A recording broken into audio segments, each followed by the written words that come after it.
Adam here with Brooksaw Antiques. Today we have this 1972 Smith Corona Classic 10 vintage portable typewriter made in the USA. I'm going to show you how to use the functions and make sure they all work.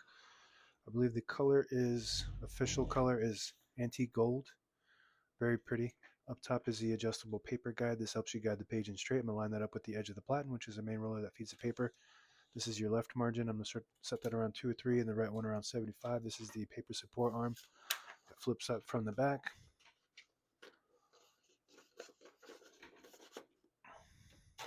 And this is the paper bale that sits on top. It's got 2 adjustable rollers.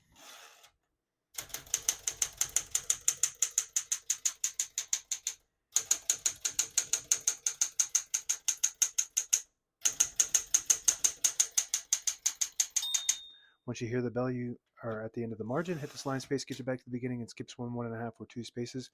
Right now we have it on 1, but if you want 1.5, you just flip that switch back. It skips 1.5, one more, it skips 2. We're going to keep that on single for now and finish typing. I believe that's the correct position. It's a little, there we go.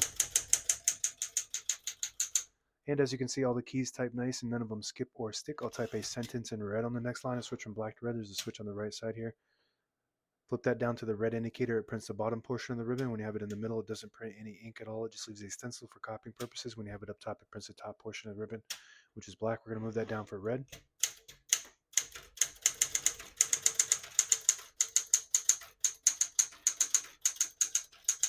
Absolutely beautiful. Print looks perfect.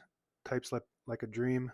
Very popular model. Classic 10 and the Classic 12, which is just a wider carriage model. This color, I really like it. It just really pops in a room. It's not overly bright, but it looks good depending on your style. And this comes in other colors. Makes it very popular. Not to mention it's super reliable and the print is really crisp and perfect. To pull the page out easy, there's a switch on the right side here. You flip it forward and it unlocks the rollers underneath the platen, allowing you to pull the page out easier, load thicker paper like carbon copy or cardstock. Make sure you flip that back before you load the next page or else it won't load correctly. Going to flip this down for now. Yeah, so these Smith Corona Classic 10 and Galaxy and Super Sterlings dominated the market during the 70s and the 60s. Shift on each side and a shift lock on the left. To clear that, just hit the shift button again. Backspace on the left side. Very good. Touch control, low, medium, and high. The higher you go, the more tension there is when you hit the keys. You do have to hit them a little harder for them to print, but they respond faster. Power space. One of the cool functions of this, it's got a power space, which is basically like a machine gun space. You got a key down, so if you have a key that gets stuck or something, you just hit this button on the right side here, and that just brings the key down. Did I do that right? So if the key's stuck, this brings it down, just like that. And what else does it have? It's got a changeable key. It's called a changeable. It's the custom keys that this has. Most typewriters don't have a 1 and exclamation point. You have to hit the lowercase l for the 1 and shift 8, which is apostrophe, backspace, decimal point, period or whatever, for the bottom of the exclamation point. So that has that custom key. You can change that if you can find other custom keys to replace that with. And it comes with that key top and the slug that just tilts and pulls right off. You don't have to be a technician to change that. MR stands for margin release. When you get to the end of the margin, there's a mechanism that blocks you from printing. Hit that MR button. It does allow you to go all the way to the end. Very good. The sound of this is super high pitched. Very, very cool sound. Very satisfying sound. What else do we have on the keyboard here? Backspace. I think I already did that. We're going to put the color back on black. Tab on the top here. Right now we have tab set on 10 space intervals, so we're going to go through and clear each one of those by hitting the tab button, clearing each one of them.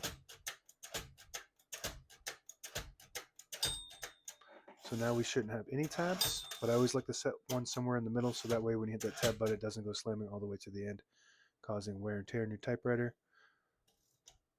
Hood slides to the front like that. All the brand new ribbons loaded on the left, so it's pulling clockwise to the right. And if you want to switch that direction, right behind the left spool, you flip that down. There's a little lever. It will swap the direction to the left. And if you want it to the right, you just flip that up towards the front, and it will pull to the right, and that's the direction we want it to go. Also, it has, if your ribbon has eyelets which are the little metal piece on the end.